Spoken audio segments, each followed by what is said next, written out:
నమస్కారం ETV news కు స్వాగతం ముఖ్యాంశాలు కొత్త జిల్లాలపై తుది దశకు చేరిన తెలంగాణ సర్కారు కసరత్తు నేడు రేపు తెరాస నేతలతో కేసీఆర్ విస్తృత చర్చ క్షేత్రస్థాయి పరిస్థితులపై సమీక్ష ఆంధ్రప్రదేశ్లో స్పేస్ ఇన్నోవేషన్ కేంద్రం ఏర్పాటు అంగీకరించిన ముఖ్యమంత్రి త్వరలో ఇస్రోతో ఏపీ ఉన్నత విద్యా మండలి ఒప్పందం భారీ వర్షాలకు నష్టపోయిన తెలంగాణకు ఆర్థిక సాయం చేయాలని కేంద్రానికి కేసీఆర్ విజ్ఞప్తి నేడు రాజ్నాథ్ ను కలిసి నివేదించనున్న మంత్రులు సీఎస్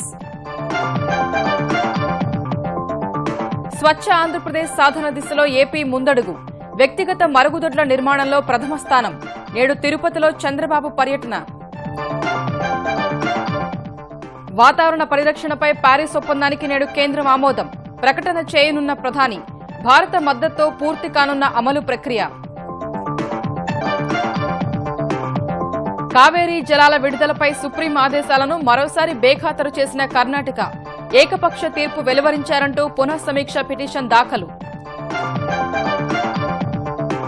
జస్టిస్ లోథా కమిటీ సిఫారసుల అమలుపై మారని బీసీసీఐ ఒక రాష్ట్రం ఒక ఓటు 70 ఏళ్లకు పదవి విరమణ 3 ఏళ్ల విరామంపై మౌనం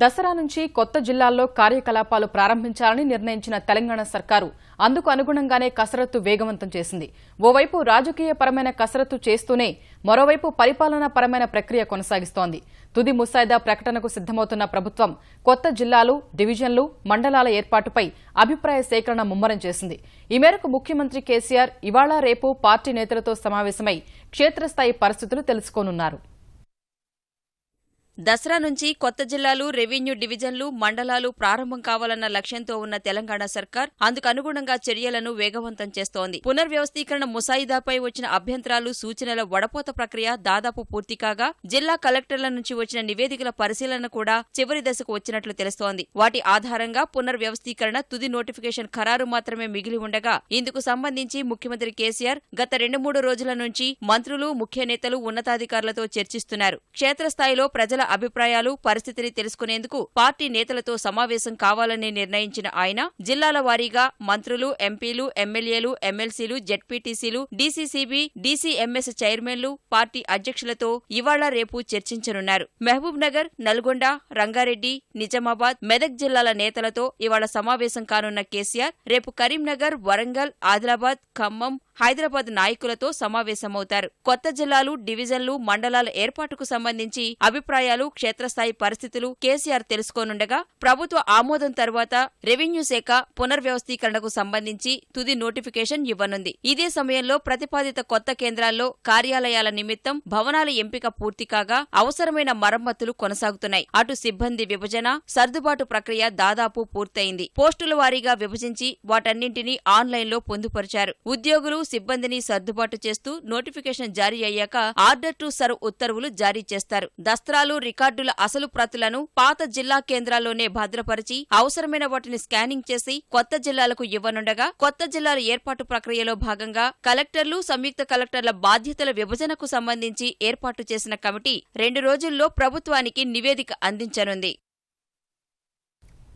ఆంధ్రప్రదేశ్లో సెంటర్ ఫర్ స్పేస్ ఇన్నోవేషన్ సంస్థ ఏర్పాటుకు ముఖ్యమంత్రి చంద్రబాబు సూత్రప్రాయంగా అంగీకరించారు త్వరలో ఏపీ ఉన్నత విద్యామండలి ఇస్రో మధ్య అవగాహన ఒప్పందం కుదుర్చుకోనున్నట్లు ఇస్రో అధికారులకు తెలిపారు విజయవాడ పోలీస్ కమాండ్ కమ్యూనికేషన్ సెంటర్లో ఇస్రో అధికారులు వివిధ యూనివర్సిటీల ఉపకులపతులు సీఎంతో సమావేశమయ్యారు ఏపీ అవసరాలకు తగిన సాంకేతిక పరిజ్ఞానాన్ని అందించాలని ఖచ్చితమైన వాతావరణ వ్యవస్థను ఏర్పాటు చేయాలని సీఎం ఇస్రో అధికారులకు సూచించారు తుపాను హెచ్చరికలను ముందుగానే పసిగట్టే national cyclone risk mitigation project పనితీరును సీఎం సమీక్షించారు విపత్కర పరిస్థితుల్ని సమర్థంగా ఎదుర్కొనే వ్యవస్థను ఏర్పాటు చేయడమే ఈ ప్రాజెక్టు ముఖ్య ఉద్దేశ్యమని అధికారులు ఆయనకు వివరించారు ఆంధ్రప్రదేశ్ ఒడిశా రాష్ట్రాల్లో దీన్ని పైలట్ ప్రాజెక్టుగా కేంద్రం చేపట్టిందని ముందస్తుగా వచ్చే ప్రమాద హెచ్చరికల సమాచారాన్ని కింది స్థాయి వరకు చేరవేసే ప్రక్రియలో అత్యాధునిక సాంకేతిక పరిజ్ఞానాన్ని వినియోగిస్తూ విపత్తును సమర్థంగా ఎదుర్కోగలమని అధికారులు వివరించారు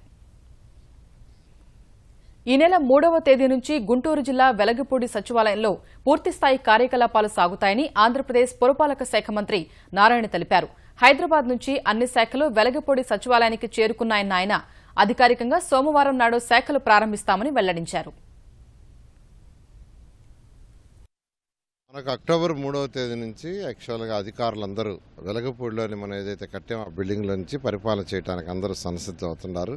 ఆల్రెడీ వాళ్ళ ఫైల్స్ ఈ ఫైల్స్ అన్నీ కూడా ఇక్కడికి షిఫ్ట్ చేసుకోవడం, కొంత ఇన్ఫ్రాస్ట్రక్చర్ షిఫ్ట్ చేసుకోవడం కూడా ప్రాసెస్ జరిగింది. 3వ తేదీ నుంచి దాదాపు అందరూ ఇక్కడే ఉండి యాక్చువల్గా పరిపాలన సాగించడం స్టార్ట్ అవుతుంది. స్వచ్ఛ భారత్ స్ఫూర్తితో ఆరంభమైన స్వచ్ఛ ఆంధ్రప్రదేశ్ సాధనలో ఏపీ ప్రభుత్వం విజయం సాధించింది.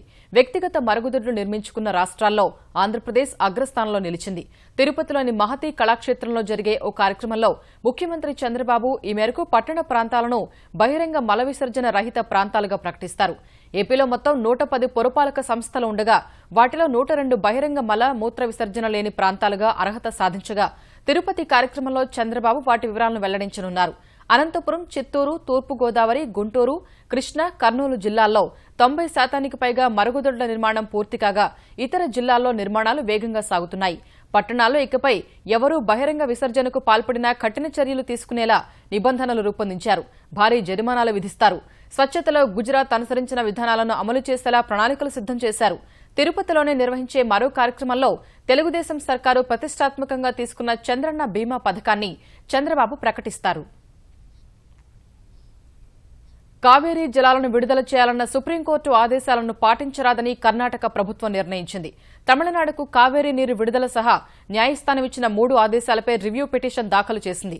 కావేరీ నదీ యాజమాన్య బోర్డు ఏర్పాటు చేయాలన్న ఆదేశంపై సమీక్షా పిటిషన్ దాఖలు చేసింది. రేపు ప్రత్యేక అసెంబ్లీ సమావేశం ఏర్పాటు చేసి సుప్రీంకోర్టు ఆదేశాలపై చర్చించాలని నిర్ణయించింది. సుప్రీంకోర్టు ఇదే చివరి అవకాశమని చెప్పినప్పటికీ కర్ణాటక మాత్రం నీటి విడుదలకు నిరాకరించింది. తాము సుప్రీం ఆదేశాలను ధిక్కరించడం లేదని, న్యాయస్థానం ఇచ్చిన ఆదేశాల్లో లోపం ఉంది కాబట్టి సమీక్షా పిటిషన్ దాఖలు చేస్తున్నట్టు తెలిపింది. అంతకుముందు 3 గంటలు జరిగిన అఖిలపక్ష భేటీలో ఎట్టి పరిస్థితుల్లోనూ కావేరీ నీటిని తమిళనాడుకు విడుదల చేయరాదని అన్ని పార్టీలు డిమాండ్ చేశాయి. భాజపా, జేడీఎస్ సహా అన్ని పార్టీల నేతలు ఈ నెల 23న కర్ణాటక ఉభయ సభల్లో కావేరీ నీటిని విడుదల చేయరాదని చేసిన తీర్మానానికి కట్టుబడి ఉండాలని సూచించాయి. మరోవైపు కర్ణాటకకు న్యాయం చేయాలని కోరుతూ జేడీఎస్ అధినేత హెచ్డీ దేవగౌడ విధాన సౌధలోని గాంధీ విగ్రహం వద్ద నిరవధిక నిరాహార దీక్షకు దిగారు. వాతావరణ పరిరక్షణ కోసం ప్యారిస్లో చేసిన తీర్మానానికి కేంద్రం ఇవాళ ఆమోదముద్ర వేయనుంది. ఈ మేరకు తీర్మానానికి ఆమోదం తెలుపుతూ ప్రధాని నరేంద్ర మోదీ నిర్ణయం తీసుకోగా సెప్టెంబర్ 28న జరిగిన సమావేశంలో కేంద్ర కేబినెట్ తీర్మానానికి ఆమోదం తెలిపింది. ఈ తీర్మానానికి రాష్ట్రపతి ప్రణబ్ ముఖర్జీ కూడా తన ఆమోదం తెలపగా మహాత్మాగాంధీ జయంతిని పురస్కరించుకుని కేంద్ర ప్రభుత్వం ఆమోద ప్రక్రియ పూర్తయినట్టు ప్రకటించనుంది. ప్రకృతితో మమేకమవుతూ ఎలా జీవించాలో ఆచరించి చూపిన వారిలో మహాత్ముడిని మించిన వారు ఈ ప్రపంచంలో ఎవరూ లేరని, ఆ కారణంగానే ఆయన జయంతి రోజున ప్యారిస్ ఒప్పందాన్ని ఆమోదించాలని నిర్ణయం తీసుకున్నట్టు సెప్టెంబర్ 25న ప్రధాని నరేంద్ర మోదీ ప్రకటించారు. ఆ తర్వాత సెప్టెంబర్ 28న కేంద్ర మంత్రివర్గం కూడా ప్యారిస్ ఒప్పందానికి ఆమోదం తెలిపింది. ప్యారిస్ ఒప్పందం అమల్లోకి రావాలంటే 55% కర్బన ఉద్గారాలు విడుదల చేసే 55 దేశాలు మద్దతు అవసరం కాగా భారత్ మద్దతుతో అమలు ప్రక్రియ పూర్తి కానుంది. బ్రహ్మపుత్ర, దాని ఉపనదులపై పలు ప్రాజెక్టులు చేపట్టిన చైనా టిబెట్లో బ్రహ్మపుత్ర ఉపనది షియాబు ప్రవాహాన్ని అడ్డుకుంది. ప్రపంచంలో అత్యంత ఖరీదైనదని భావిస్తున్న లాల్హో ప్రాజెక్టు నిర్మాణంతో షియాబు ప్రవాహానికి అడ్డుకట్టపడింది. మొత్తం $740 మిలియన్ ఖర్చుతో షిగాజే వద్ద నిర్మిస్తున్న ఈ ప్రాజెక్టు ప్రభావంతో చైనా నుంచి భారత్లోకి ప్రవేశించే బ్రహ్మపుత్ర నదిలో ప్రవాహం తగ్గనుంది. ఈ ప్రభావం ఏ మేరకు ఉంటుందనేది స్పష్టం కావాల్సి ఉంది. హైడ్రో ప్రాజెక్టు నిర్మిస్తున్న షిగాజే ప్రాంతం భారత్లో సిక్కింకు సమీపంలో ఉండగా అక్కడి నుంచే బ్రహ్మపుత్ర నది అరుణాచల్ ప్రదేశ్లో ప్రవేశిస్తుంది. 2014 జూన్లో లాల్హో ప్రాజెక్టు నిర్మాణం ప్రారంభించిన చైనా 2019 నాటికి పనులు పూర్తి చేయాలనే లక్ష్యంతో పనిచేస్తోంది. గతేడాది బ్రహ్మపుత్ర నదిపై $1.5 బిలియన్ వ్యయంతో జామ్ జల విద్యుత్ కేంద్రాన్ని చైనా ప్రారంభించినప్పుడే భారత్ అభ్యంతరం చెప్పగా విద్యుతుత్పత్తి కోసం మాత్రమే తాము ప్రాజెక్టులు చేపట్టామని చైనా ప్రకటించింది. సెప్టెంబర్ నెలలో కురిసిన భారీ వర్షాలకు తీవ్రంగా నష్టపోయిన తెలంగాణకు ఆర్థిక సహాయం చేయాలని ముఖ్యమంత్రి కేసీఆర్ కేంద్ర ప్రభుత్వాన్ని కోరారు.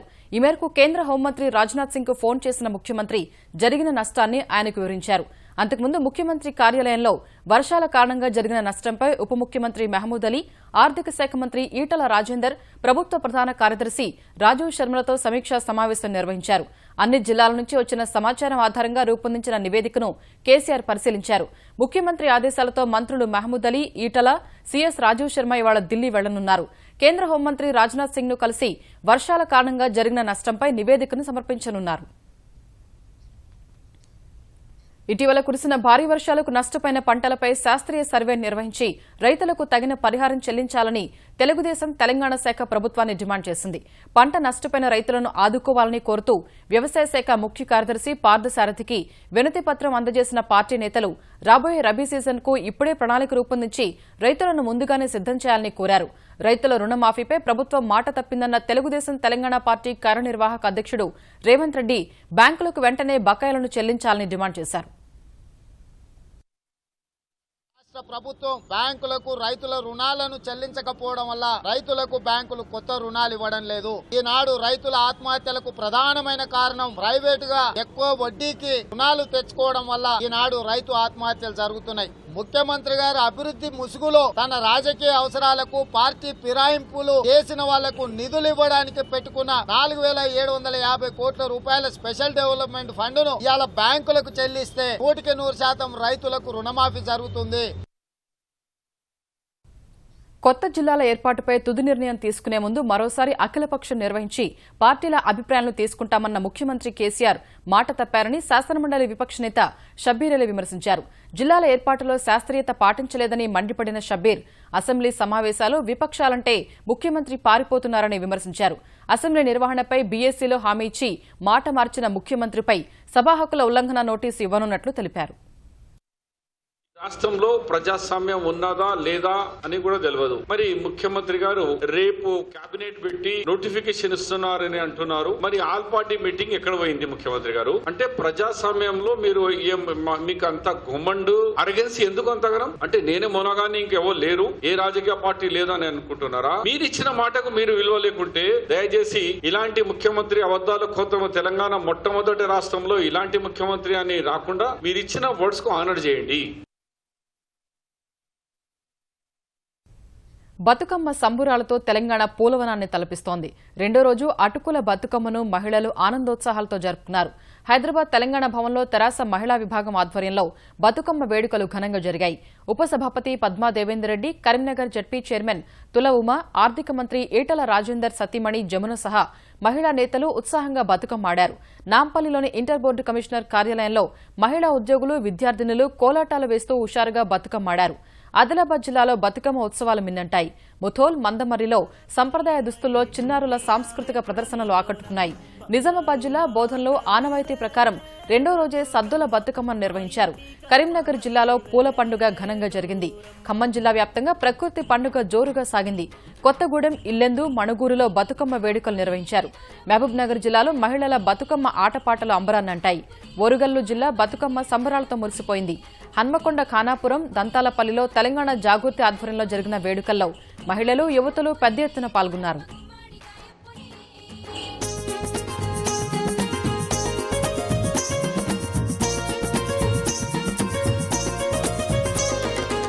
మా ఇంటి ఆడపడుచులు ఆడుతుండ్రు ఉయ్యాల, మముగన్న తల్లి మా బతుకమ్మ మురిసేలా.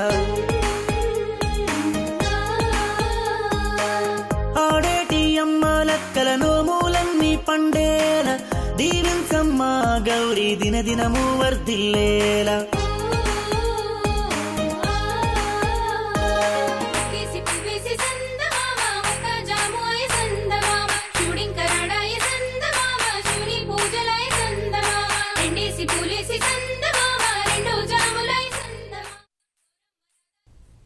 బతుకమ్మ పండుగను విశ్వవ్యాప్తం చేయాలనే ఉద్దేశంతో విదేశాల్లో పూల జాతర నిర్వహిస్తున్న తెలంగాణ జాగృతి అధ్యక్షురాలు కవిత లండన్లో బతుకమ్మను ఘనంగా నిర్వహించారు. జాగృతి యూకే అధ్యక్షుడు సంపత్ దన్నమనేని నివాసంలో కవిత పాల్గొని బతుకమ్మను అందంగా పేర్చారు. బతుకమ్మలను ఒకచోట పెట్టి పాటలను పాడుతూ అక్కడి వారిలో ఉత్సాహాన్ని నింపారు. లండన్లో జరిగిన వేడుకల్లో తెలంగాణ ప్రాంతం వారితో పాటు అక్కడ నివసిస్తున్న ఇతర రాష్ట్రాల ప్రజలు పాల్గొని ఆడిపాడారు.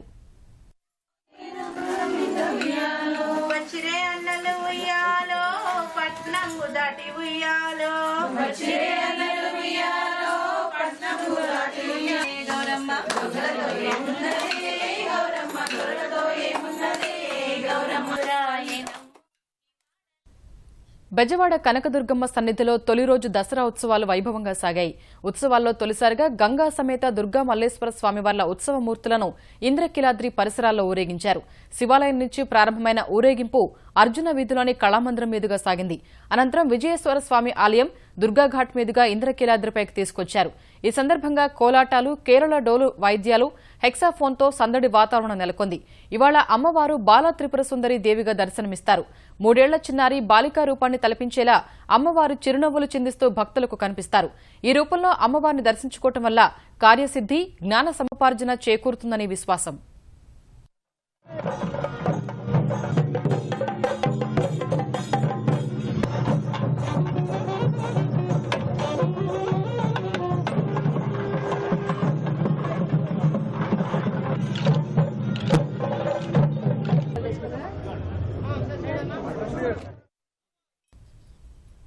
కలియుగ దైవం శ్రీనివాసుని వార్షిక బ్రహ్మోత్సవాలు వైభవంగా నిర్వహించేందుకు తిరుమల తిరుపతి దేవస్థానం అధికారులు అన్ని ఏర్పాట్లు పూర్తి చేశారు. దేశ విదేశాల నుంచి స్వామివారి వాహన సేవలను వీక్షించడానికి వచ్చే లక్షలాది మంది భక్తుల్ని దృష్టిలో ఉంచుకుని విస్తృత ఏర్పాట్లు చేశారు. ఇవాళ సాయంత్రం 6 గంటలకు స్వామివారి బ్రహ్మోత్సవాలకు అంకురార్పణ జరగనుంది. రేపు ప్రభుత్వం తరఫున ముఖ్యమంత్రి చంద్రబాబు స్వామివారికి పట్టు వస్త్రాలు సమర్పించిన తర్వాత వాహన సేవలు ప్రారంభమవుతాయి. ఉత్సవాలు జరిగే 9 రోజులు అన్ని ఆర్జిత సేవలు, ప్రత్యేక దర్శనాలను దేవస్థానం రద్దు చేసింది. శ్రీవారి ఆలయం ముందు ఉత్సవమూర్తులు ఊరేగే తిరువీధుల్లో 1,75,000 మంది పట్టే విధంగా బ్యారిగేడ్లు, గ్యాలరీలను పటిష్టంగా నిర్మించారు. తిరుమల వీధులను విద్యుత్ దీప కాంతులతో అలంకరించారు.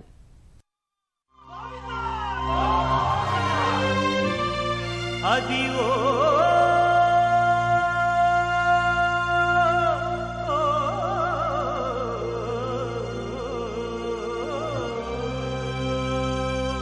గోవింద గోవింద గోవింద గోవింద గోవింద గోవింద గోవింద గోవింద గోవింద గోవింద. తక్కువ ధరకే 4G సేవలను అందిస్తూ రిలయన్స్ జియో ప్రారంభించిన వ్యాపార కార్యకలాపాలు టెలికాం రంగంలో సంచలనం సృష్టిస్తున్న వేళ స్పెక్ట్రమ్ కేటాయింపుల కోసం నిర్వహించిన వేలంకు తొలి రోజే అనూహ్య స్పందన వ్యక్తమైంది. శనివారం 5 రౌండ్ల వేలం నిర్వహించగా 53,531 కోట్ల రూపాయల బిడ్లు వచ్చినట్లు కేంద్ర టెలికాం శాఖ తెలిపింది. 2G, 4G సేవల కోసం వినియోగించే 1800 మెగాహెర్ట్జ్ కేటగిరీకి పోటీదారులు ఎక్కువ ఆసక్తి చూపినట్లు తెలిపింది. ప్రస్తుతం టెలికాం వినియోగదారులు ఎక్కువ ఆసక్తి చూపిస్తున్న 4G సేవల కోసం ఉపయోగించే 2,300 మెగాహెర్ట్జ్, 2,500 మెగాహెర్ట్జ్ స్పెక్ట్రమ్ వైపు కూడా వేలంలో ఎక్కువ కంపెనీలు మొగ్గు చూపాయి. భారతీ ఎయిర్టెల్, ఐడియా సెల్యులార్, వోడాఫోన్, రిలయన్స్ జియో సంస్థలు వివిధ కేటగిరీల్లోని స్పెక్ట్రమ్ను దక్కించుకునేందుకు పోటీపడ్డాయి. సోమవారం కూడా స్పెక్ట్రమ్ వేలం కొనసాగనుంది. జస్టిస్ లోథా కమిటీ సూచనల అమలు విషయంలో చేస్తున్న జాప్యంపై సుప్రీంకోర్టు కన్నెర్ర చేసినప్పటికీ భారత క్రికెట్ నియంత్రణ మండలి బీసీసీఐ వైఖరిలో ఎలాంటి మార్పు కనిపించలేదు. లోథా కమిటీ మార్గదర్శకాలను తప్పనిసరిగా అమలు చేయాల్సిందేనని సుప్రీం ప్రధాన న్యాయమూర్తి జస్టిస్ టీఎస్ ఠాకూర్తో కూడిన ధర్మాసనం సెప్టెంబర్ 28న తేల్చి చెప్పినప్పటికీ కీలక సిఫారసులను అమలు చేయరాదని శనివారం పొద్దుపోయే వరకు జరిగిన బీసీసీఐ ప్రత్యేక సాధారణ సమావేశంలో నిర్ణయించారు. వాస్తవానికి సెప్టెంబర్ 30నే సర్వసభ్య సమావేశం జరగాల్సి ఉండగా సాంకేతిక కారణాలతో వాయిదా వేసిన బీసీసీఐ నిన్న నిర్వహించిన భేటీలో మండలి పదవులు చేపట్టేవారి వయసు 70 ఏళ్లకు మించరాదన్న లోథా కమిటీ సిఫారసును తిరస్కరించింది. ఇదే సమయంలో ఒక రాష్ట్రం ఒక ఓటు, ఒకసారి పదవులు చేపట్టిన వారు మరో విడత చేపట్టేందుకు 3 ఏళ్ల విరామం ఉండాలన్న సిఫారసులపై సర్వసభ్య సమావేశం మౌనమే వహించింది. అయితే ఆటగాళ్ల సంఘం ఏర్పాటు సహా బీసీసీఐ కమిటీలో కాగు సభ్యుడిని చేర్చుకోవాలన్న లోథా కమిటీ సిఫార్సులను సర్వసభ్య సమావేశం అంగీకరించింది. కొన్ని రోజుల నుంచి ఆసక్తికరంగా సాగుతున్న మిస్ అమరావతి పోటీలో విజయవాడ నగరవాసి ప్రవళిక కిరీటం దక్కించుకుంది. ఈ పోటీలో కుసుమకుమారి రన్నరప్గా నిలిస్తే గుంటూరుకు చెందిన ప్రత్యూష రెండో రన్నరప్గా నిలిచింది. తెలుగు అమ్మాయిలకు సినిమా, టీవీ, మోడలింగ్, మీడియా రంగంలో అవకాశాలు కల్పించే ఉద్దేశంతో Sai creative entertainments, future all సంస్థ, ఛాంపియన్స్, జావేద్ హబీబ్ సహా పలు సంస్థలు సంయుక్తంగా కాంటినెంటల్ కన్వెన్షన్ హాల్లో నిర్వహించిన మిస్ అమరావతి పోటీలను పురస్కరించుకుని నిర్వహించిన ఫ్యాషన్ షో అలరించింది. ర్యాంప్, క్యాట్ వాక్, మేకప్, వస్త్రధారణ, శరీరాకృతి, ఫోటోషూట్ వంటి అంశాలను నిర్వహించిన తుది పోరు ఆసక్తికరంగా సాగింది.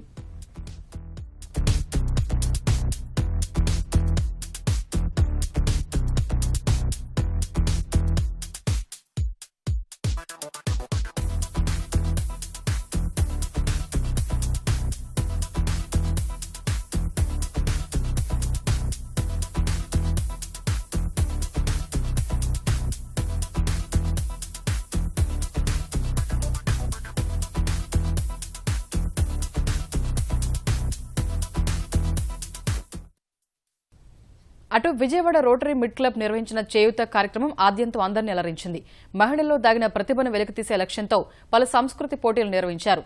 ఇందులో భాగంగా సంప్రదాయ దుస్తులు ధరించి వేదికపై యువతలు చేసిన ర్యాంప్ షో ఆహుతుల్ని కట్టిపడేసింది.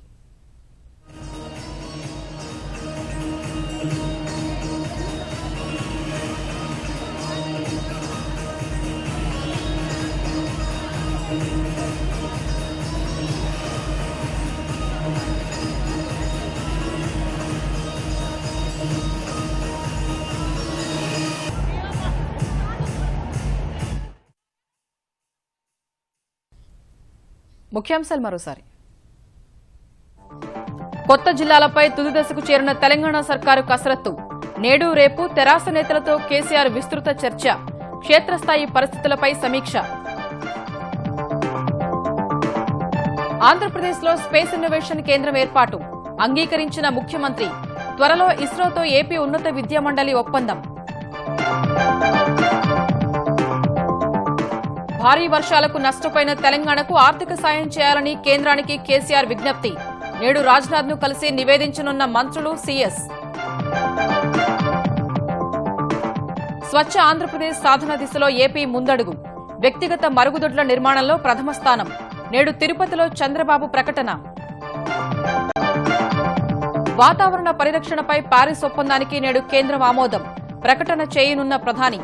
భారత మద్దతుతో పూర్తి కానున్న అమలు ప్రక్రియ.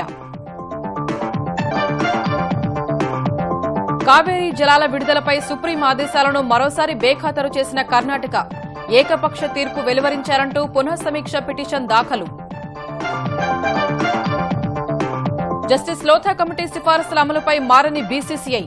ఒక రాష్ట్రం ఒక ఓటు, 70 ఏళ్లకు పదవీ విరమణ, 3 ఏళ్ల విరామంపై మౌనం.